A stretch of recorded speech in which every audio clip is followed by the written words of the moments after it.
Hello, everybody. Andrew Collishaw, naturopath and homeopath. And I want to just take a couple of minutes to. Oh, that's my dog again. This time chewing deer antlers, or one singular, very loudly. I wanted to take a couple of minutes to follow up on. I don't know if you saw my post the other day in Sydney, where I live, where my clinic is. There's jasmine in the little laneways and houses around where I am. Excuse me. Oh, there we go. That growl meant she had thrown the antler into a corner and couldn't get it. So when I see all the jasmine that's beginning to bloom, it just very quickly brings all these feelings about the ensuing spring, which is in a week or two, a couple of weeks. So it's it's really important. It reminded me just to remember how important it is to be sensitive to what's going on in our environment. Now, I know that sounds a bit cliche, but let me explain. Because when we're trying to reach higher levels of health and well-being, sometimes, or part of the approach that we need to take is to do some fine tuning that includes the kind of thing that I'm talking about here.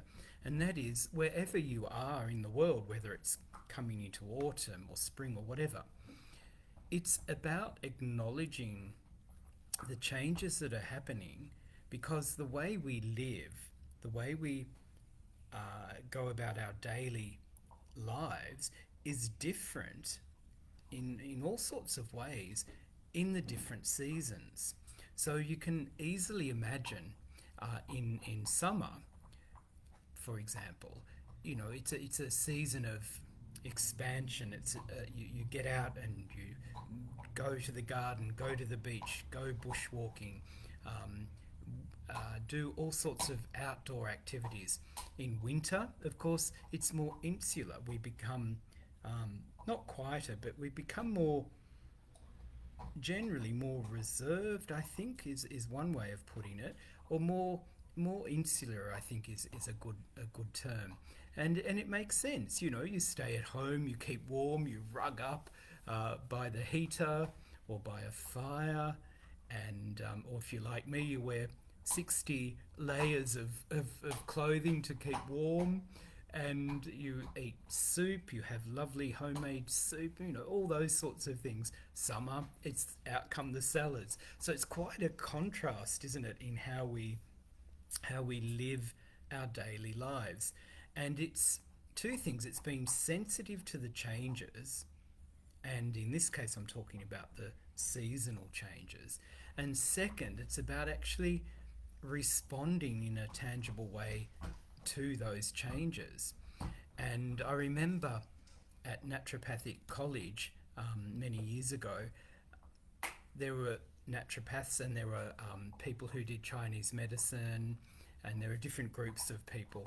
And us naturopaths, we were into raw food diets, eating nothing but pure unprocessed diets.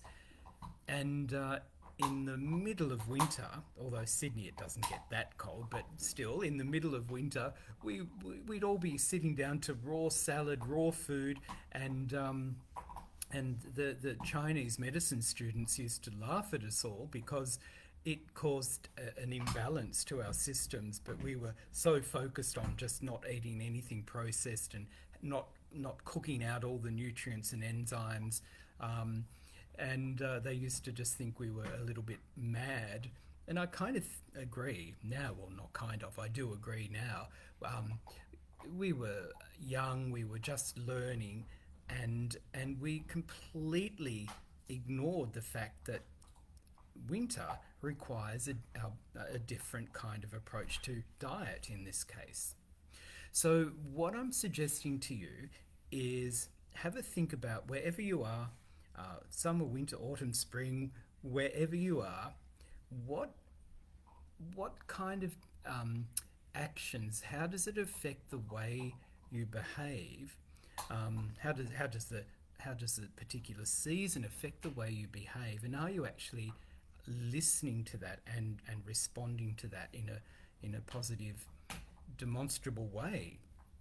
And I think when you build up that kind of sensitivity, it feeds, it nourishes a deeper level, as well as having immediate kind of benefits. It nourishes a deeper level of awareness in us, and the ability to respond to what our bodies actually need. So if we're unwell, or if we're dealing with an illness or disease, often our body will be telling us what to do. And part of getting to that next level is responding to that, is first hearing it and then responding to that. And a lot of people just don't even hear those messages. Okay, so I hope that's helpful. I'd be interested in what you think. So leave a message. I'd love to hear what you think about what I've just said. And so put a message there below, and I can respond to that as well. Okay, I'll look forward to talking with you soon. Okay, bye-bye.